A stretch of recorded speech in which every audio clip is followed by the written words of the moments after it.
Hello, and welcome to show number 2425 of Eyes on Success, a weekly program covering a wide variety of topics of interest to people with vision loss. I'm Nancy Goodman Torpey. And I'm Pete Torpey. I listened to Amy's transcription one day of one of the shows, and she is so good. And in an interesting way. When she does it, you feel like she's really, God, it reminds me when someone read me a bedtime story and I just was enthralled with every moment. She captures the excitement of the show no matter what's happening. And we'll be talking a lot about how audio description works behind the scenes and in our local theater in Colorado. The Miners Alley Performing Arts Center now offers audio-described performances with a twist, a tactile tour backstage before each described performance.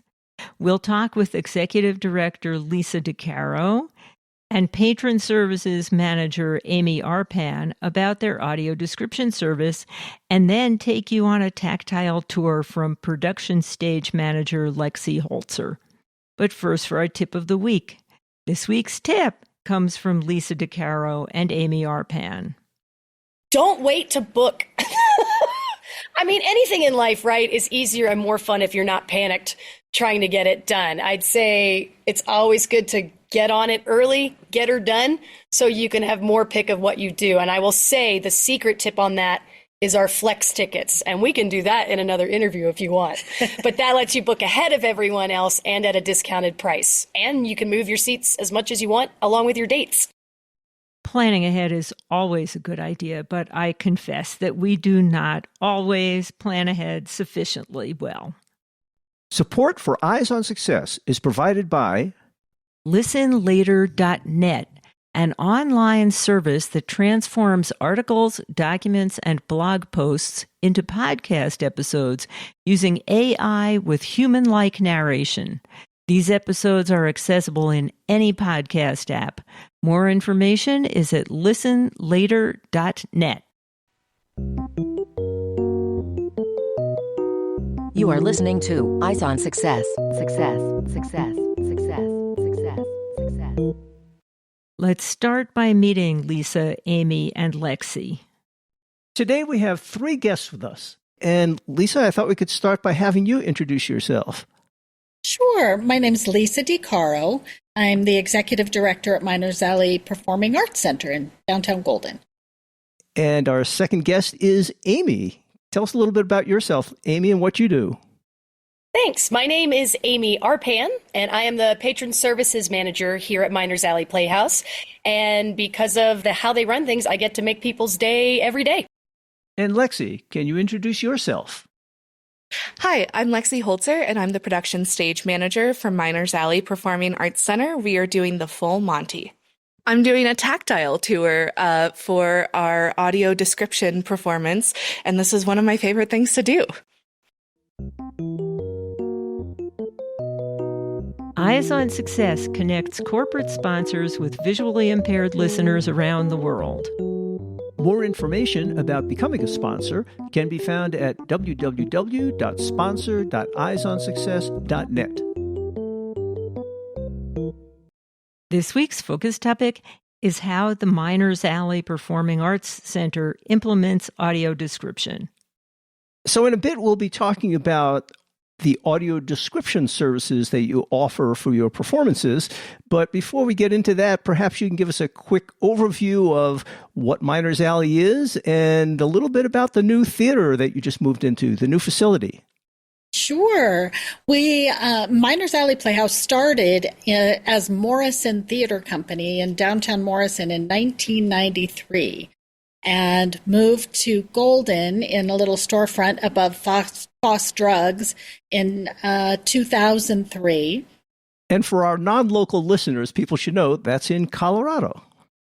Yes, in Golden, Colorado, downtown Golden, which is more famous for beer than for theater, but we're trying to change that.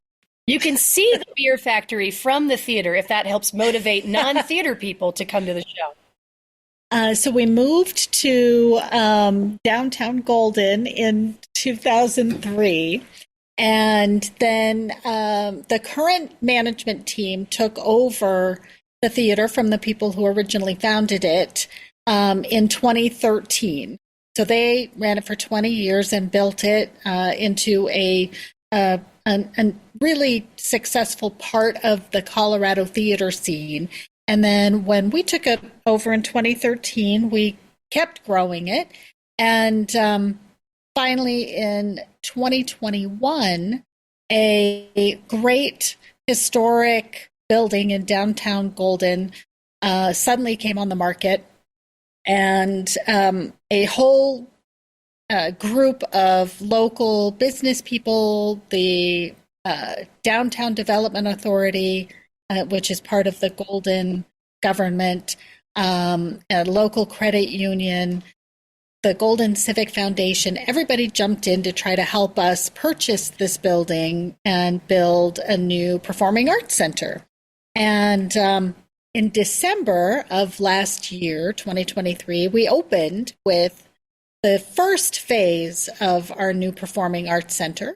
We've got one theater and a bar and a lobby and a lot of storage right now that is eventually going to be a larger main stage theater and a couple of smaller theaters and an education center and all kinds of great spaces. And one of the things that was very important to all of us when we built the new space was that everything in the new space would be accessible and that we would increase accessibility not just for wheelchairs and people with mobility issues, but for people with hearing issues, of which I am one. I have very limited hearing in one ear and no hearing in the other. So we want to make it more accessible for people with hearing issues, more accessible for people with sight issues, and more accessible for people with mobility issues. And just for people who have a hard time anywhere, we want it to be a sanctuary and be easy for them to use. Well, let me tell you, we've been there several times to your new facility already. And not only is it a very nice theater in terms of getting around, but as a blind person, I particularly appreciate the acoustics. You can hear from every place, and it's very nice acoustically and comfortable to sit in. That is good to know. We specifically looked for seats that were actually comfortable. Yes. We want our seats to make your cheeks happy.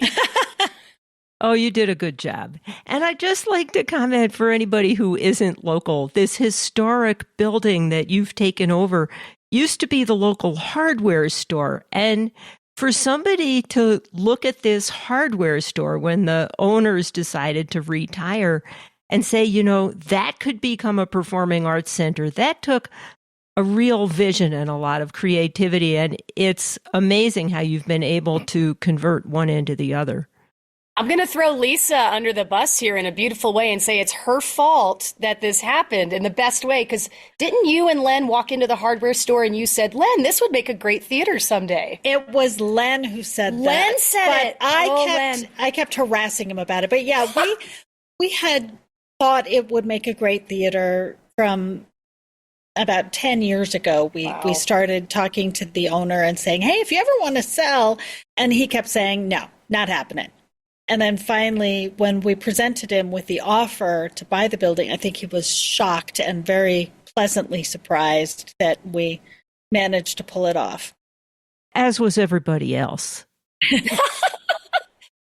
So when you moved from Morrison to Golden, you renamed the theater Miners Alley. What's the basis of that? It was on Miners Alley. That's where it was located. So that's how they came up with it. And one of the beautiful things about this space, the new Performing Arts Center, is it's on Miners Alley. So it's still Miners Alley Playhouse, and now it's Miners Alley Performing Arts Center. And when the hardware store was here, it had an address on Arapahoe Street, which is one of the cross streets. And the city said, hey, do you want a Miners Alley address? Because we can give you 1100 Miners Alley. And we said, yes, we do. So our address is even on Miners Alley now for the first time. We talked a little bit about Miners Alley, the theater, the facility, and about your dedication to accessibility for all kinds of people. But today we want to talk about, in particular, the audio description services. When did you first get into offering audio description services with your performances? We moved into this space in December. So we have now done 3 shows in our new facility. And all 3 of them have had an audio descripted performance. So this is relatively new for you. What gave you the impetus to start this program up in your new facility?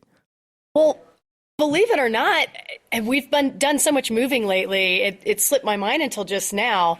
I need to give credit where credit is due to a patron. A patron actually contacted me at Patron Services saying that she would love to attend. She was visually impaired, and what did she need to know, and do we offer audio description? I said, well, that sounds great. We have not in the past. And she says, well, I've got a name of someone who I know does this at other theaters. Let me connect you. And that's how we met Amy Ogden, who I know you'll be hopefully talking to as well. And she actually got it all going for us with Avenue Q at our previous space. And the tactile tour was very exciting for that one because they got to touch the fun puppets.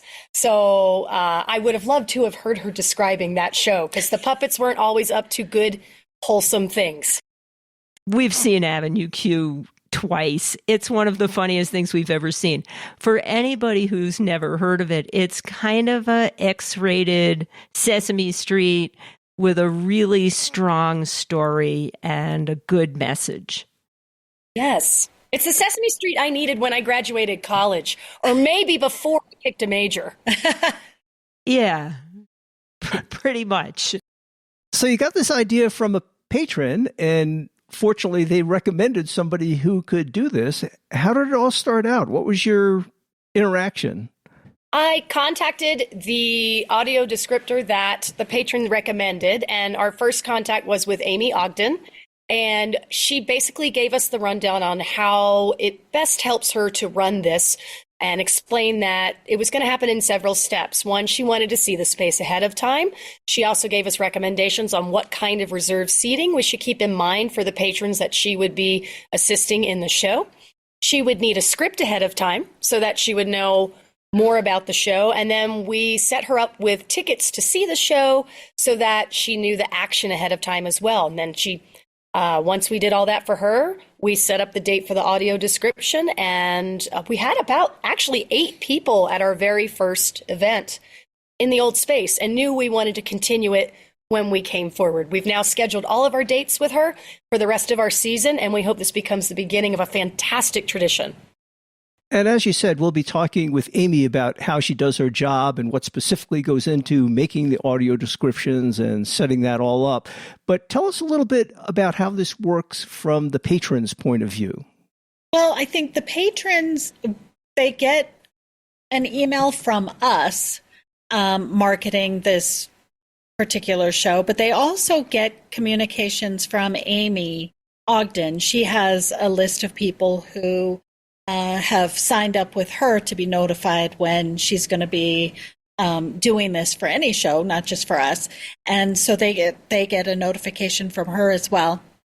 They reserve their tickets through our box office, and we're limited right now to the number of devices that Amy has. I think she has 10. So most people sort of know about this ahead of time. I assume it's mentioned on your website that audio description services are available for people who are new to this? Yes, it's on the website, and the website, by the way, is minersalley.com. And it's, again, in our newsletters and email blasts as well, and they're notified through Amy. And I think people are starting to learn that they can expect it for every show. So that's helpful. An audio descripted date for each show, yes, correct? Yeah, exactly. So when you say for every show, that doesn't mean every performance, but for every show that you put on, there is at least one audio described version. Exactly. Yep, that's our goal. And the specific drop-down page on that website, there is a whole accessibility page now for anyone who could use a little more something, anything, to really enjoy the theater to its fullest. And that's where you'll find our most up-to-date listings of all the audio descripted dates that we have planned for the rest of the season. So you mentioned you block off a set of seats for the people who will be using the audio description. Where do you put those seats? Well, per Amy's suggestion, our front row ground level seats are the ones that we try to hold sacred for that particular performance. And then when we get closer into the show date, if we don't have anyone claiming those seats, we will then go ahead and need to release them. But we do hold them right up until the last minute in case we have any guests that want to join us, because front row is easier to navigate.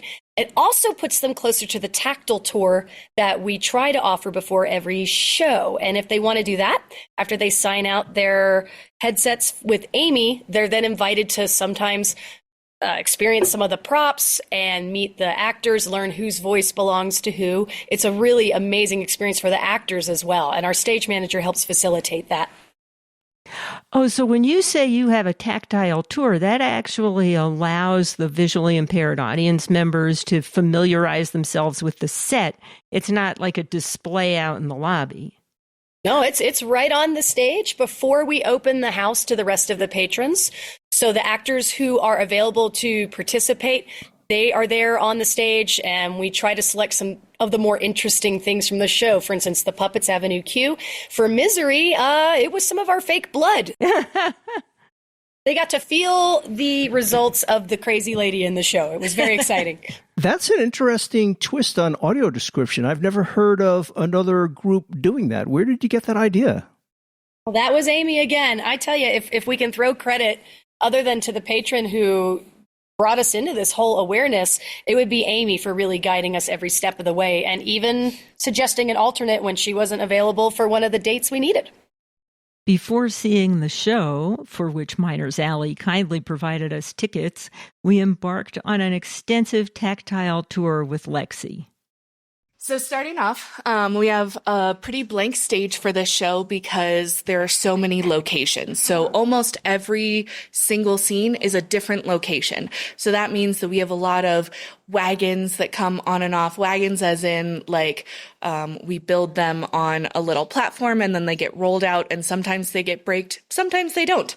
So right in front of you, if you come forward a little bit, we've got this counter, which doubles as its shelves for one of the rich people's house. It's also a counter for the police station, and it also it's in the cafeteria. I've never seen a setup backstage where props are, but this table has tape all over it, and there is a little rectangle for each item, and it is labeled, and everything is where it belongs. Yes. So that is the easiest way for us to come back here and look and see all of our props are set, because there are things in all of the rectangles. Show Pete that little red one. What's the red thing? Oh, these are G-strings, but these are not put on. So these are prop ones. They don't wear them, so it's okay to touch them. Well, there you go. Okay. Yep. But that's what. Glad no one uses it. Yes, exactly. And we have lots of fake money for them to throw in the scenes, and they feel like it actually looks fairly real. It gets thrown at the end of the show, and then a lot of times people try and come and pick it up at the end thinking that it's real money, but it says copy right on there. So it's definitely not. So she said there was tape all over to show where the items go? Here. So like here we have the tape done, and so these say like contact cases. Oh, I see. So then we'll come over here. This is probably my favorite set piece in the show, and this is a car. So if you want to... There's a car? Yes. So back here, so then we've got the window. All made out of wood. Yes. So coming over here, this is a little sink. So we have a whole bathroom stall set up. It's got a toilet. Yes, and all sorts of inappropriate graffiti. It does. This is the door to the bathroom stall. So it's like a cutout. Door? Oh, okay. Yeah. So it swings open away from you. It swings. Got it. Yep. And then, so that way, when they're sitting in here, because part of the scene takes place while they're sitting in here, you can see their reactions to what's happening on stage. It's a little wobbly. Oh, we're in the bathroom together now? Oh, it is. Yes, we are. Because it's on wheels. In front of you is the toilet. Yeah. Which is funny because we are going to have a second bathroom put in backstage for the cast. And it will be this toilet when we're done with this show, but we needed it for the show first. So it also gets transferred to a different wagon for Act 2. So this comes off of here, goes on to a different wagon for a different bathroom. Right now, we're in the back, some warehouse part of the theater, and this stuff is all just scattered around, and you just roll it out as needed. Yes, we do. And it's definitely a huge game of Tetris backstage all the time. I'll bet. This is pretty crowded back here. Yes. So on the side of the stage, because it's a steel mill, a lot of it takes place in a steel mill. So we wanted to make it feel a little industrial. So I'll have you step forward a little bit and then I'll hold your hand up here. So we've got like these beams that come out. Yeah. So they come out to the side of the stage just so you get sort of that industrial feel. Right. There's all sorts of glow-in-the-dark tape so that people don't hit their head or trip. And these are how we find where the furniture is supposed to go. So when it's glow-in-the-dark, it's to help us because it's hard to see. We have it in different configurations. We have spike colors in the back that says, for this scene, it's green, and it's got, like, this shape of glow tape on it. And so that's how you know. So that's pretty much it. Well, thank you. That was a very thorough tour, and not only gives me a good idea of what's going to be on stage during the play itself, but gives me a good idea of how you arrange things behind the scenes to make all this work with the various scene changes and things. Yeah.